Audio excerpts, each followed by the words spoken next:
ময়জা নাকি বলে, কি ময়জা নাকি বলে, কি বলে ওটাকে, আরে ভুলে যাচ্ছি। ঘোড়ার ডিম বলে।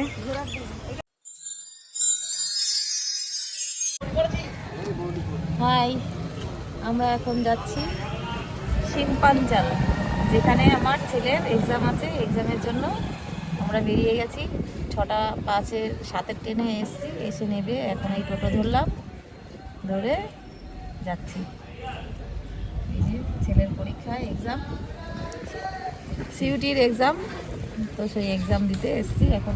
এটা হচ্ছে কল্যাণী স্টেশনে, কল্যাণী স্টেশনের বাইরে এটা।